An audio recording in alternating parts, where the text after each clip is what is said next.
So that's pretty much how the connectors go in. I mean, everything's super simple, everything's labeled.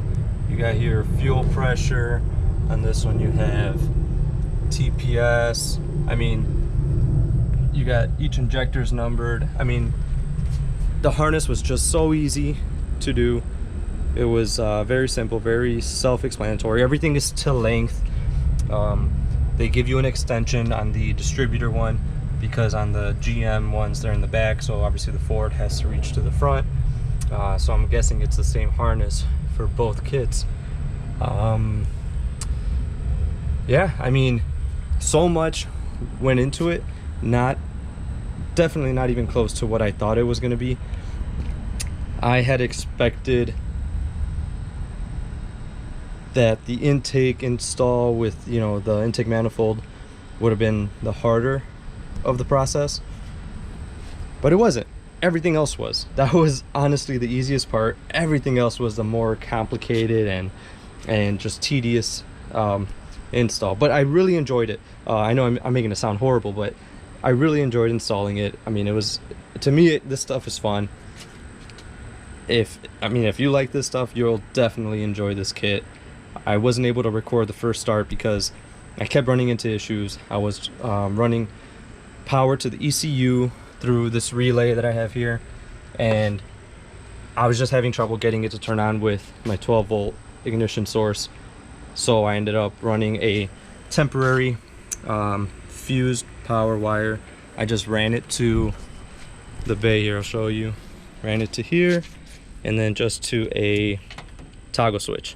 So that's temporary until I find a good 12-volt source. I did that just to kind of see if this works, because I couldn't get it to start, and it did.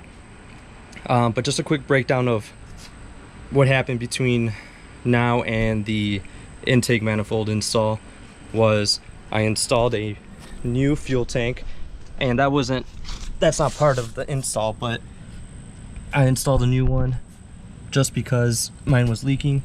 I installed a electronic fuel pump, so I got the pump right there. I got the filter before, I have the filter after, so that's what I have there. I kept my stock fuel lines. The only thing I did is anywhere there was a hose, obviously you have to use fuel, not regular fuel hose. It has to be fuel injection hose. It has to be able to hold the pressure. So with that fuel pump came this regulator here. I'll include the part numbers in the description of the kits that I use. This was a complete kit. It came with the regulator, it came with the pump, it came with the 2 filters, it came with all the hose you need. It came with a few clamps. I had to buy some more clamps just because I didn't have enough. Make sure you use fuel injection clamps, not regular clamps. You can see here I got my in, here's my out from the regulator, here's my return line. And on this car, the Maverick, I ran my return line through the back, and there's a hard line right here that goes down by the transmission tunnel and into the back. And it used to be for the smog pump. The canister was mounted right here. I unmounted it. I mounted my ECU right here, as you can see. Sorry about that. There you go. Just put a plate right there just to kind of mount it. Here's the relay. Please ignore the wiring mess. Everything is roughly wired because I wanted to get it working first, and then I'm going to go back and clean it up, and I'm going to tuck the wires under the intake for the injectors, for the distributor, for all the sensors. I'm going to hide it and make it look nice and clean. Same thing here. Here's a freaking mess. I got my wire to my temporary ECU switch. I have my battery positive that goes straight to the computer. I have my fan power that I got going on there. So yeah, besides that, I already had an electric fan installed from before. I'm sure you guys noticed this coil here. This is the old coil that I had. Well, this is on when I got the car. It came with this like resistor ballast piece. That confused me a little. I didn't know if I needed that still. I ended up just buying another OE style. Just burned myself on the radiator. Had this running. OE ignition coil, I'm sorry. And yeah, I just wasn't sure if the wiring had to include that resistor or be on its own, so I tried it on its own and it worked fine. It worked out great. The harness comes with the positive and negative for the ignition coil, so that made it real easy. Let's see, what else did I have to do? I did have to install the oxygen sensor, so that was pretty tricky. I don't have a welder at hand, so what I did is, and I'll include the description on this part as well, I found online this O2 sensor like clamp, and it worked pretty well. That gasket that you see there, that came with the Pro Flo 4 kit, and they recommend welding the bung on and then plugging it until you do the Pro Flo 4 install, so that you can just plug it, drive it, you know, obviously home from the muffler shop, wherever you get it welded, and then do the install and install the O2 sensor. On mine, I ended up just drilling a hole, put the O2 sensor in that clamp, threaded it right in, clamped it up, tightened it, worked out perfect. My old distributor, or I'm sorry, not distributor, my old carburetor had this like EGR line going to the header, so it comes right off of it. I ended up just plugging it because I plan on getting long tube header soon, so I'm not going to need it. I didn't want to break it off, I didn't want to cut it, so it's a threaded end.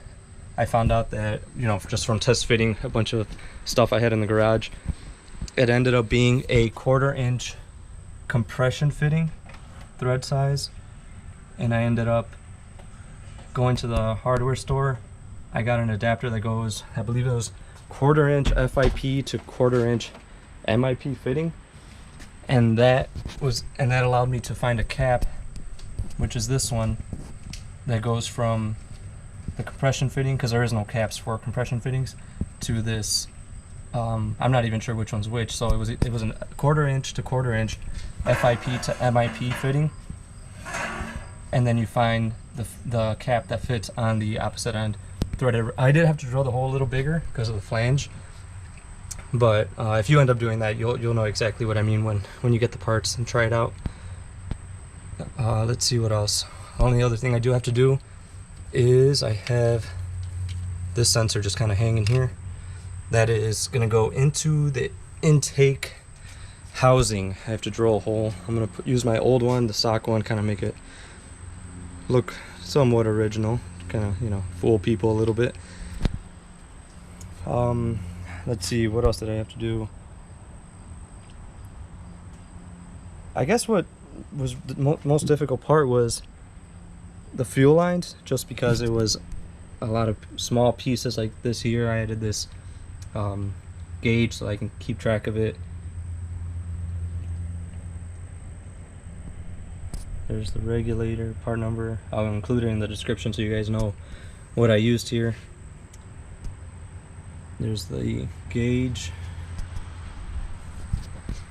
Let's see, what else did I do? So this I didn't even use because I bypassed it. I couldn't get it to work. I was running my 12-volt ignition, the trigger signal from this side of the starter solenoid, and I was just having trouble with it. I mean, when I was in the key on, I would have power, but when I went to start, it would fluctuate. Sometimes it would start and then it would die out from, I'm guessing, just the fuel pump still trying to kick in, but it just wasn't consistent. There was other times where it would disconnect completely from the tablet would disconnect from the ECU, so I wasn't able to do much. But that's pretty much the basic rundown. If there is anything specific, just leave in the comments below that you guys want to know. Any questions, anything you may want some pictures of for yourself. Another thing I did, I'm sure this is gonna come up. Oh, look at that burnt right off already. Okay, well, I'm gonna need a new hose right here. That is my transmission vacuum hose. You can see it's burned off. I didn't notice. I have to get a new one. But this one you have to tee into it for the fuel pressure regulator, and this one just goes to your idle air control valve, I believe, and the other end will be right here. So that's where you tee off from here. You tee it off, you just cut the line at a vacuum line tee, put that right in. Let's see,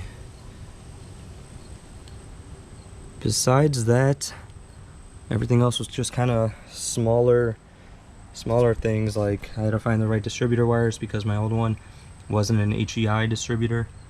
My old one was the female end. This is the male end, so my spark plug wires didn't work. Had to get new ones. Like I said, same thing with the ignition coil. Had to get a new ignition coil. And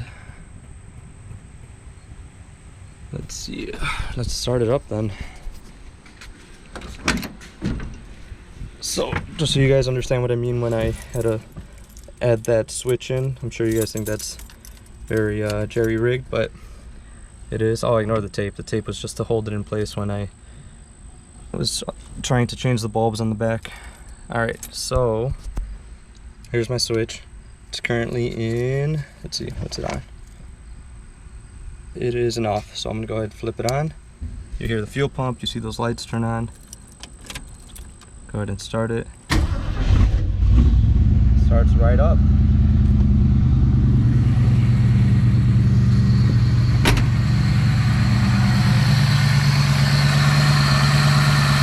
You do need a timing light. I don't have one, so I still need to fine-tune the distributor to clock it correctly. The way to do that is you unbolt, you loosen this bolt here, and you twist the distributor until you get the right position.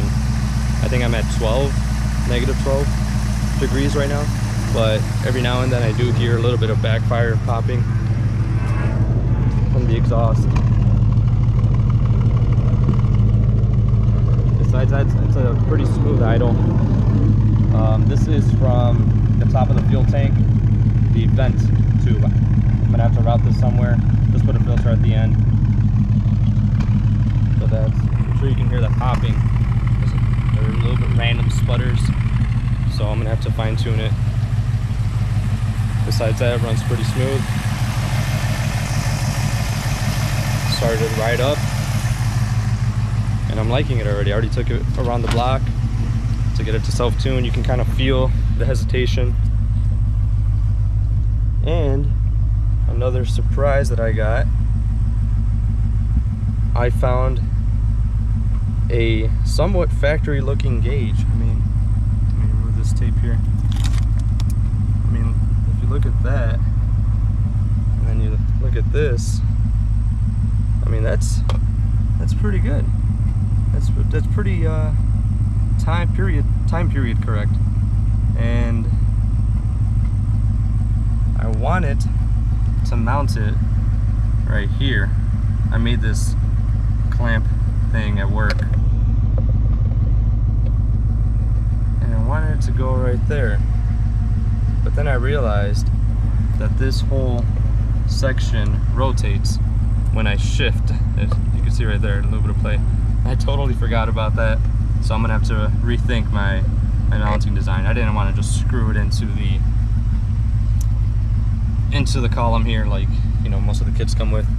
But yeah, I mean, I'll show you. I mean, obviously when you have this wired in correctly, like, I'm gonna flip this off and it's gonna shut off because the ECU shut off, but technically when you turn the key back, it should shut off with it. And I think these lights have a little bit of a delay for some reason. There you go. So yeah, if there is any questions you guys have, specifically on the install, just let me know in the comments. I'll do my best to maybe make a video going through all of them. I'll wait a little bit to go through all the comments. That way I can do everything in one video, or I could do them in separate videos, however it works out. But definitely let me know what you guys think. I mean, this was a good experience for me. It was fun. I really enjoyed it. A little bit stressful, not gonna lie. A lot of running into something and then needing to order parts, and then continuing, and then needing to order parts again, and then moving forward, and then needing to order parts again, and then waiting for them. I order everything through Amazon, unless it's not available on Amazon, but for the most part I order everything on Amazon. Usually prime shipping. I try to get it, you know, obviously within 2 days, but it doesn't always work out like that. But here it is, the Edelbrock Pro Flo 4 on the 302 Ford small block engine. I think this was definitely worth it. I really think you guys should go for it if you guys are even contemplating it. Definitely go for it. I was never able to start it that quick when I had just the carburetor on it, no matter how much I tried to tune it in or adjust it, anything. I was never able to get it to be good. Listen to that. Easy start. Sounds great. Listen to that.